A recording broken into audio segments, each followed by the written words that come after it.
आज हम पढ़ने वाले हैं NCERT geography class 7 chapter number 3 हमारी बदलती पृथ्वी।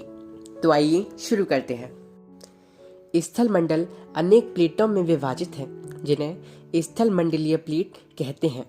आपको यह जानकर आश्चर्य होगा कि ये प्लेट हमेशा धीमी गति से चारों तरफ घूमती रहती हैं। प्रत्येक वर्ष केवल कुछ मिलीमीटर के लगभग पृथ्वी के अंदर पिघले हुए मैग्मा में होने वाली गति के कारण ऐसा होता है। पृथ्वी के अंदर पिघला हुआ मैग्मा एक वृत्तीय रूप में घूमता है, जैसा कि क्रियाकलाप में दिखाया गया है। प्लेट की इस गति के कारण पृथ्वी की सतह पर परिवर्तन होता है। पृथ्वी की गति को उन बलों के आधार पर विभाजित किया गया है जिनके कारण ये गतियां उत्पन्न होती हैं। जो बल पृथ्वी के आंतरिक भाग में घटित होते हैं उन्हें अंतर्जनित बल एंडोजेनिक फोर्स कहते हैं, एवं जो बल पृथ्वी की सतह पर उत्पन्न होते हैं उन्हें बहिर्जनक बल एक्सोजेनिक फोर्स कहते हैं। अंतर्जनित बल कभी आकस्मिक गति उत्पन्न करते हैं तो कभी धीमी गति। भूकंप एवं ज्वालामुखी जैसी आकस्मिक गति के कारण पृथ्वी की सतह पर अत्यधिक हानि होती है। ज्वालामुखी भूपर्पटी पर खुला एक ऐसा छिद्र होता है जिससे पिघले हुए पदार्थ अचानक निकलते हैं। इसी प्रकार स्थल मंडलीय प्लेटों में गति करने पर पृथ्वी की सतह पर कंपन होता है। यह कंपन पृथ्वी के चारों ओर गति कर सकता है। इस कंपन को भूकंप कहते हैं। भूपर्पटी के नीचे वह स्थान जहां कंपन आरंभ होता है उद्गम केंद्र कहलाता है। उद्गम केंद्र के भू सतह पर उसके निकटतम स्थान को अधिकेंद्र कहते हैं। अधिकेंद्र से कंपन बाहर की ओर तरंगों के रूप में गमन करती है। अधिकेंद्र के निकटतम भाग में सर्वाधिक हानि होती है एवं अधिकेंद्र से दूरी बढ़ने के साथ भूकंप की तीव्रता धीरे धीरे कम होती जाती है। यद्यपि भूकंप की भविष्यवाणी संभव नहीं, लेकिन यदि हम पहले से तैयार हों तो इसके प्रभाव को निश्चित रूप से कम किया जा सकता है। स्थानीय लोग कुछ सामान्य तरीकों से भूकंप की संभावना का अनुमान लगाते हैं, जैसे जानवरों के व्यवहार का अध्ययन, तालाब में मछलियों की उत्तेजना, सांपों का धरातल पर आना। भूकंप से बचाव की तैयारी। भूकंप के दौरान कहाँ आश्रय लें?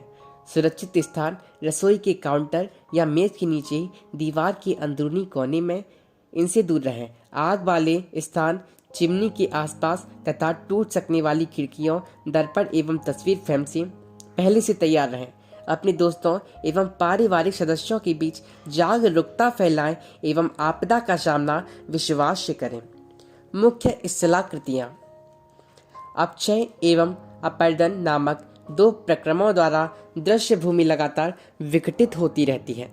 पृथ्वी की सतह पर सैलों के टूटने से अपक्षय की क्रिया होती है। भूदृश्य पर जल, पवन एवं हिम जैसे विभिन्न घटकों के द्वारा होने वाले क्षय को अपर्दन कहते हैं। वायु, जल आदि अपर्दित पदार्थ को एक स्थान से दूसरे स्थान पर ले जाते हैं और फलस्वरूप एक स्थान पर निक्षेपित हो जाते हैं। अपर्दन एवं निक्षेपण की ये प्रक्रम पृथ्वी के धरातल पर विभिन्न स्थलाकृतियों का निर्माण करते हैं। नदी के कार्य। नदी के जल से दृश्य भूमि का अपर्दन होता है। जब नदी किसी खड़े ढाल वाले स्थान से अत्यधिक कठोर शैल या खड़े ढाल वाली घाटी में गिरती है तो यह जलप्रपात बनाती है। जब नदी मैदानी क्षेत्र में प्रवेश करती है तो वह मोड़दार मार्ग पर बहने लगती है।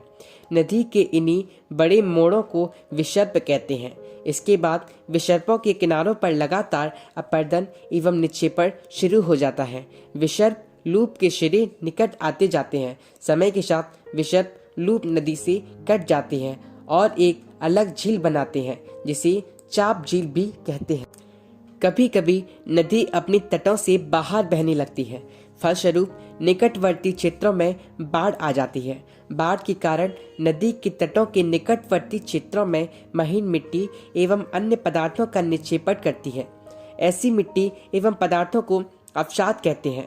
इससे समतल उपजाऊ वारकृत मैदान का निर्माण करता है।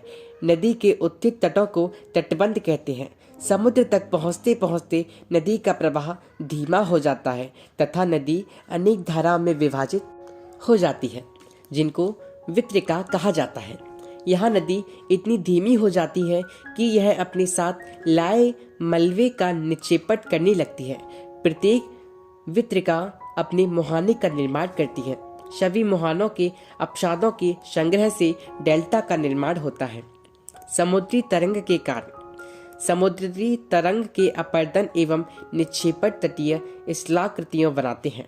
समुद्री तरंगें लगातार सैलों से टकराती रहती हैं, जिससे दरार विकसित होती है। समय के साथ ये बड़ी और चौड़ी होती जाती है।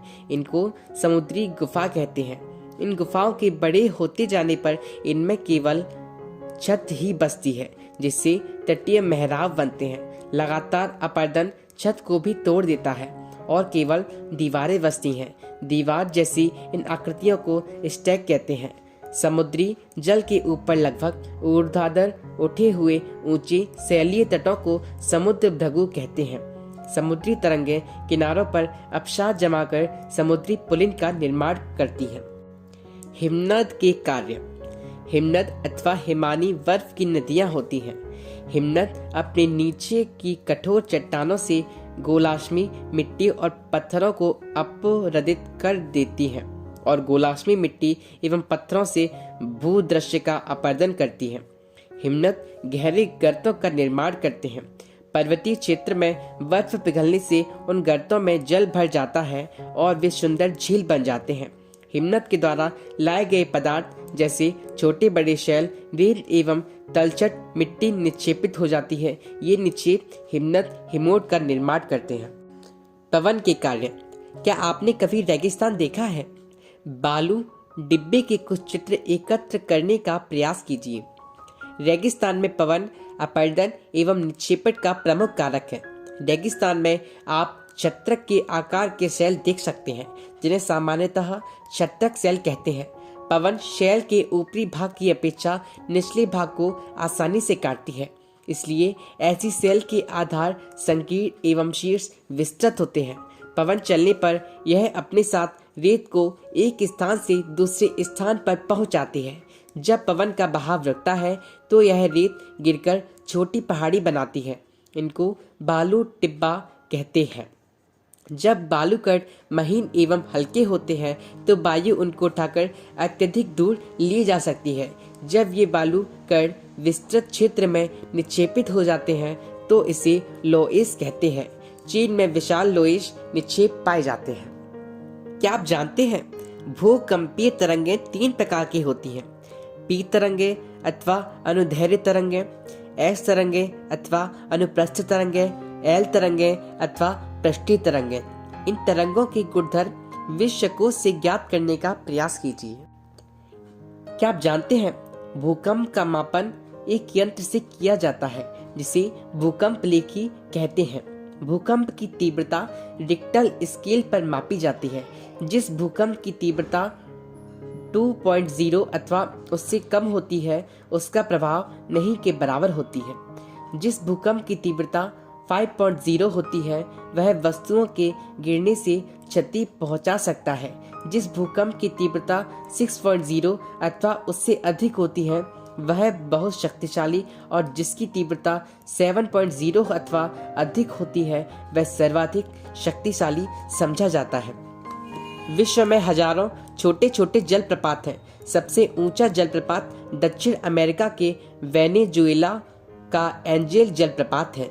अन्य जलप्रपात उत्तरी अमेरिका में कनाडा तथा संयुक्त राज्य अमेरिका की सीमा पर स्थित नियाग्रा जलप्रपात है और अफ्रीका में जाम्बिया और जिम्बाब्वे की सीमा पर स्थित विक्टोरिया जलप्रपात है। सुनने के लिए धन्यवाद।